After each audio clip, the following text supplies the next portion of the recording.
Happy Wednesday, everybody. Welcome to our daily meditation.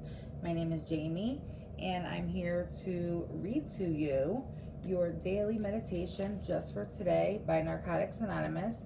Or if you have this book and you want to read along, take it out. And let's turn to February 2nd, page 34. And today's title of this reading is Goodwill. The spiritual core of our disease is self-centeredness. In dealing with others, the only motive our addiction taught us was selfishness. We wanted what we wanted when we wanted it. Obsession with self was rooted in the very ground of our lives. In recovery, how do we root self-obsession out? We reverse the effects of our disease by applying very few simple spiritual principles. To counteract the self-centeredness of our addiction, we learn to apply the principle of goodwill. Rather than seeking to serve ourselves, we begin serving others. Rather than thinking only about what we can get out of a situation, we learn to think first of the welfare of others. When faced with a moral choice, we learn to stop, recall spiritual principles, and act appropriately. As we begin doing the right thing for the right reason, we can detect a huge change in ourselves. Where once we were ruled by self-will, now we are guided by our goodwill for others. The chronic self-centeredness of addiction is losing its hold on us. We are learning to practice these principles in all our affairs. We are living in our recovery, not in our disease. Just for today, wherever I am, whatever I do, I will seek to serve others, not just myself. When faced with a dilemma, I will try to do the right thing for the right reason. Okay, I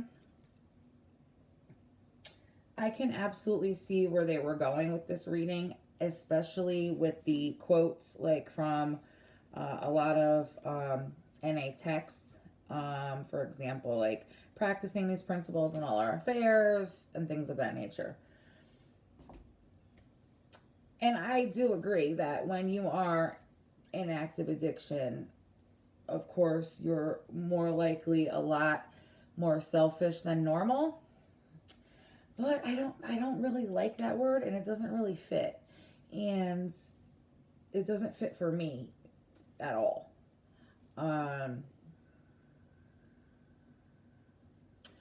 And I almost started getting into like the levels of addiction, and I wasn't really at we're not going to get into all that. We're just going to get into,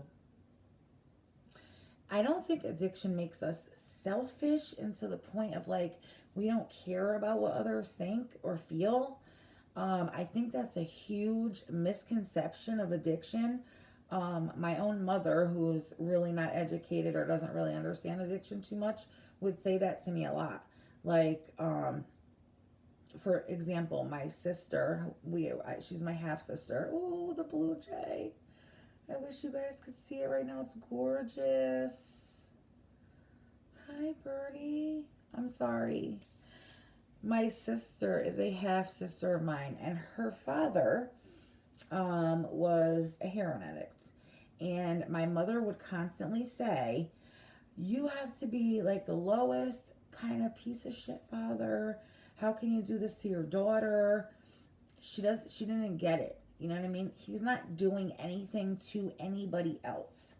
And she would say things like that because, he would take things, and it affected her or whatever.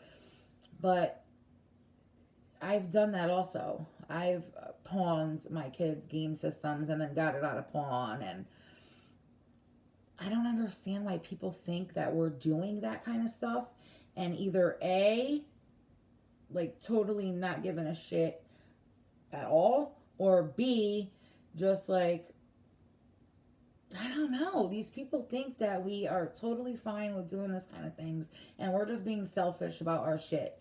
No, we're doing those kind of things and we have the most tremendous amount of guilt. Let me just speak for myself. I had the most tremendous amount of guilt for doing those kind of things.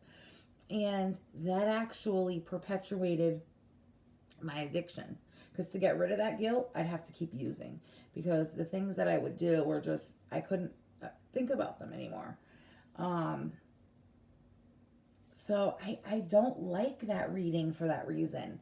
I don't agree with that. And I'm speaking for myself when I speak. You guys let me know what you think in the comments below. What are your perceptions? If you're not an addict and you have an addict in your family, what are your perceptions? But I noticed that seems to be the running theme of people who are not addicts. They think like we're selfish and we don't care about hurting our family and friends, and that's absolutely not the case. I am a very giving person now and in my addiction. I've always been that way. I'm very loyal, so that really never pertained to me. If you did get something out of that reading and you agree with it, great. I'm very happy. That's what this Just for Today book is supposed to do. But I'm just going to go ahead and I'm going to disagree with that reading today. Let me know what you guys think down below. And at this time, we are going to jump over to The Language of Letting Go by Melanie Beatty, which is not so much substance abuse addictions, but it is daily meditations for codependence. And I say this in every video, but I really think that this pairs well together with those readings. So I like to read them together. So now we're going to go to page 33, February 2nd, and the title for today's reading is Trusting Our Higher Power. So much talk about a higher power, God as we understand God. So much joy as we come to understand Him. Spirituality and spiritual growth are the foundations of change.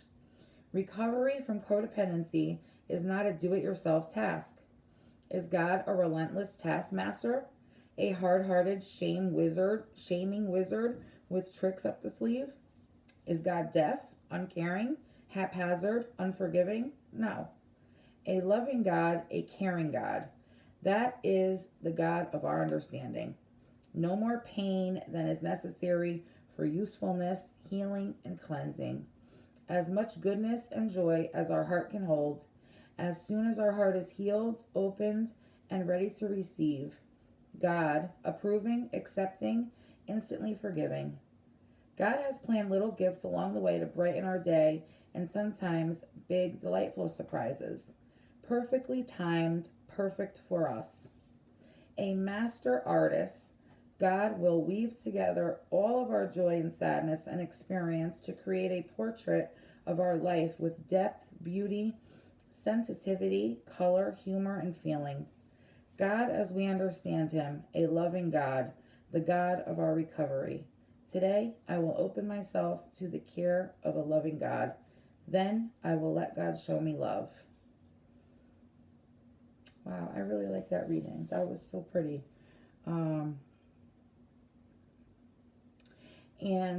You know, the 12 steps of Narcotics Anonymous often talk about a God of our understanding, our higher power, and which I really don't like to get too deep into, being as it's religion, and I really don't like to discuss that too much, but I do like to acknowledge the higher power, God of our understanding in the readings. But I'm presently surprised that I've never heard God described in this way. And I thought it was a really refreshing description and image of God.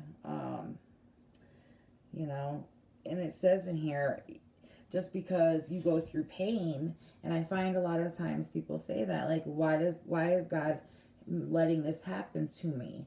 And myself included, I have said that for many years. And what I find really helpful recently is to find some sort of something positive that I can take out of my pain or trauma that I have endured, and something that I can use to help someone else. And that really, really, really helps to heal. And I like that it kind of says some of that in here, you know. And no more pain than is necessary for usefulness, healing, and cleansing. As much goodness and joy as our heart can hold, as soon as our heart is healed, opened, and ready to receive. And I just love this. A master artist, God, will weave together all of our joy, sadness, and experience to create a portrait of our life with depth, beauty, sensitivity, color, humor, and feeling. I just love that. And that's what life is. Thank you, God, for this reading.